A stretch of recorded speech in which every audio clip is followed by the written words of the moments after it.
If you're not willing to go in there and face yourself, you're not gonna find anything. You're gonna live right here on surface, man, right here on surface. So if there is an ending to this world and there is somewhere to go and there's a judgment, you're gonna get there and you might see a chart. And that chart may tell you who the fuck you should have been. And now you get the rest of your life to think about that. Man, I could have lived a much better life if I just would have just suffered a little bit more. If I just would have went in that and realized I had so much more.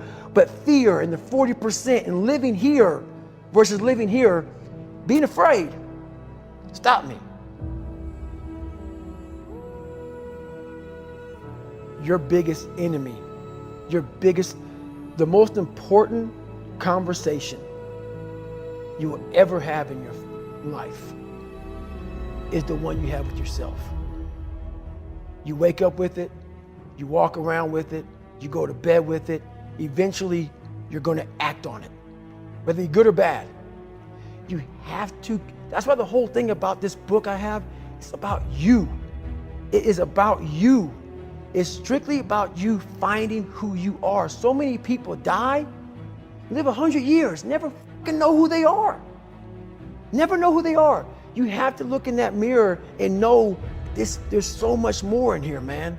Because I can literally right now be a 300-pound guy spraying for cockroaches still to this day.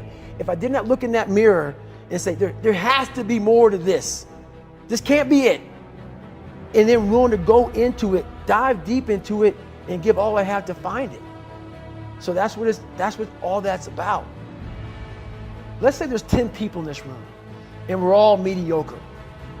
But I'm the best of the mediocre people. I now think I'm great.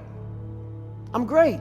We surround ourselves around people that make us feel great. They tell us what we want to hear. The second we put ourselves amongst the uncommon people, we don't like that feeling, that challenging feeling of that person who's waking up at 3:30 in the morning and say, hey, push your on, we're going for a run. We don't like that challenge. We like that person who says, hey, you know, man, I don't feel good today, man. And they say, oh, it's okay, brother. We'll take a day off, man. We'll get a pizza and watch the game. We like that. We love that feeling. Why? Because you understand, man, we're good, bro. We don't want that motherfuckers like this. Hey, man, no, bro.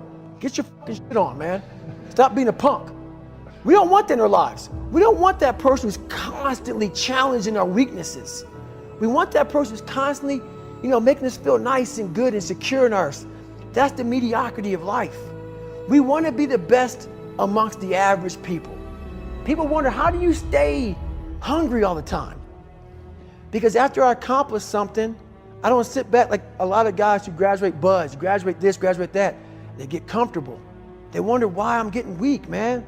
I don't know, I lost my edge. What's going on? Because once you hit the top of the fucking mountain, guess what happened? I'm good. I'm good, so you wonder why you're falling down now. Because once you reach the top of the mountain, you got to build another one. That's mediocrity. There's a lot of people in mediocrity who have a nice resume, but they're one-timers, man. They hit a one-time deal, they busted it open, got a lot of money, but they're good. You're mediocre now, man. What are you fucking doing today, tomorrow, the next fucking day? That's why I don't listen to theorists. I don't listen to all that bullshit. I listen to a motherfucker who's like this, man. What's wrong, man? I'm fucking tired, dude. Why are you tired? Because tomorrow, I gotta do the fucking shit again, man. Whatever the shit is that made me fucking nauseous and sick to my stomach, it made me hurt. There's no ending. And that's the person I listen to. That's the person who's gained knowledge. You gain knowledge through suffering. And on the other end of suffering is a world that very few have ever seen. It's a beautiful world because that's where you find yourself. You don't find yourself in over here. You find yourself on the other end. Like the 100-mile race I was on, I ran it for 24 hours. I found myself on the other end of that race. That 19 hours, I found, wow, there's a whole nother world out here that I've never even saw. But the world's in your mind. And that's what all that mediocrity is about. The mind has the tactical advantage over you at all times. At all times of your life, the mind has a tactical advantage over you. Why is that? It knows what you're afraid of. It knows your insecurities. It knows your deep, dark lies. And it starts to push you away from that. It pushes you in a direction that is comfortable. The mind controls everything. So what I realized was that when I was growing up and I was 300 pounds and I got all fat and I got all insecure, I realized that my mind kept taking me in this direction. When things got uncomfortable for me, when I was facing my insecurities, I was facing my fears, my mind said, oh no, we have the tactical advantage. We need to get you, separate you from this feeling over here. Life's all about feelings. We want the happy feeling. We don't want that feeling of this sucks. If in that moment, you can answer those up questions and you are now in charge of your brain versus your brain ruling you, that's where all that stuff comes from. So the 40% rule is all of that. You get to 40%, your brain says, we're done. Let's roll, man. This is starting to get painful. This is uncomfortable. So you sit down. You have to figure out ways, and everybody's different. That's how the book kind of talks about, like we all have these things about, 5 steps to this and 4 steps to this. It's a lot more than that. That's all bullshit. It's a practice that you have to, it's a habit. So if you know that at 40%, I'm feeling pain. At 40%, I'm feeling pain. That's where the 40% rule kicks in. Now it starts. Okay, I'm feeling pain. My mind's saying all this to me. It's saying, get out of here, run, flee. The fight or flight kicks in. Okay, we're done. We're not good enough. It starts telling you all these things. You start to believe it because the mind controls all.